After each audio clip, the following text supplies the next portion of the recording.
How are all of you lovely people doing today? My name is John. Today we're going to talk about the latest feature to Black Ops 3 Zombies, and that is of course Newton's Cookbook.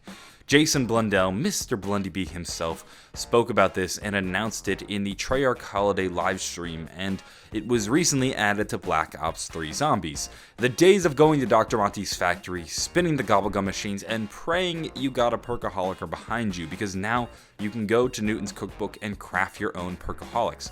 All you're going to need is some distilled divinium, or what we believe to be distilled divinium, and some old gobblegums that are lying around, and boom, you have yourself a perkaholic, or whichever gobblegum you are able to craft at the time. It's a pretty cool system, and it adds something new to Black Ops 3, and it gives the game a little bit more life. Some people have asked me if this relates to the story. How do we shoehorn what we believe to be Sir Isaac Newton into the zombie storyline? And I'll admit I don't have a full-fledged explanation. I'm not going to come to you in a theory and say, here's Isaac Newton. He was obviously a member of Group 935 who teleported into the future, and he was Richtofen's best friend. They loved to golf on the weekend. No. Nothing like that. These are just my thoughts and how it may apply to the zombie storyline, because I guess we have to assume that Newton is canon in the story. I guess. I don't know. It's tricky. I mean, we could find a way to include him into the zombie storyline, but at this point, are we really digging deeper than we need to? How much does this actually affect the greater zombie storyline? We're going to try our best anyway. So this is assuming we're talking about Sir Isaac Newton.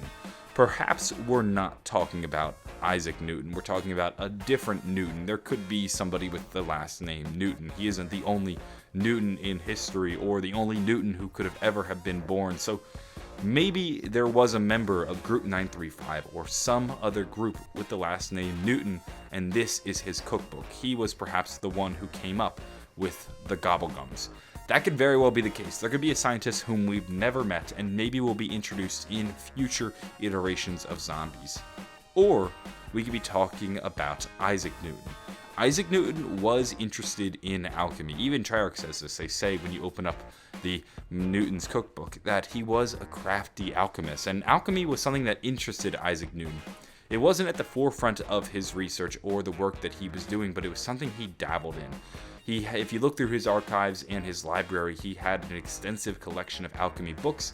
In fact, he was known from time to time to rewrite them and edit them based on his own findings. And one of the things that really fascinated Newton was the Philosopher's Stone.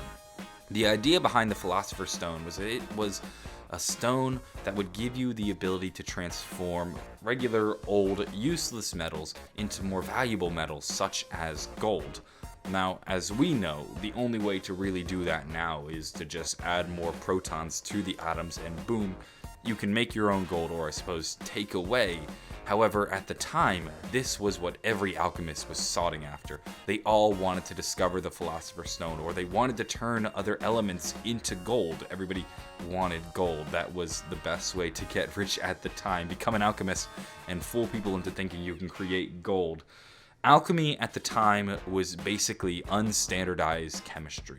Before chemistry became an official science and an official study, it was alchemy, and they tried all sorts of crazy things, including much of the work of Isaac Newton. So maybe the cookbook draws inspiration from Isaac Newton, and perhaps it's named after him.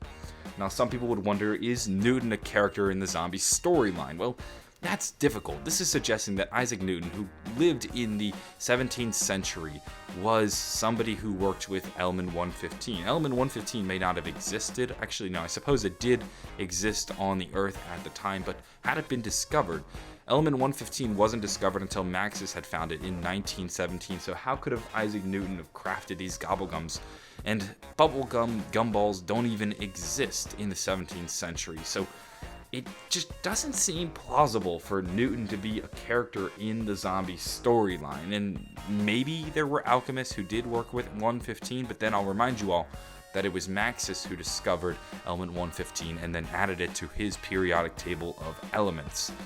So I'm not entirely convinced that he's a character in the storyline. I'd much rather believe that either there's another character named Newton, or the cookbook just happened to be named after Newton, and somebody else who discovered gobblegums maybe had created this book. And this begs the question, who invented gobblegums? Now, a lot of people will say, well, of course, Dr. Monty created the gobblegums because he has his factories. However, I will remind all of you that if you look in the background of Dr. Monty's factory, what do you see? Perca-Colas. A fuck ton of Perca-Colas. And Monty even says himself that he did not create the Perca-Colas. He takes items from other universes and brings them into our own characters' universes. The thing is, though, I can't just magic things out of thin air. I have to manipulate things that already exist in your reality. Like the perk drinks. They were something originally cooked up by Group 935.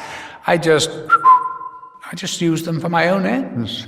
I honestly don't even know how they work. I swear. As for the songs, don't get me started. So if Monty did not create the Perca-Colas and doesn't even really know how they work, the odds of him creating the gobblegums also seems a bit outlandish. If I had to guess, it was most likely the work of Group 935, and here's why. What a number of people have pointed out is that the table that the cookbook lies on is found in Der Eisendrache, so maybe the person who wrote the cookbook was a scientist who worked in Der Eisendrache.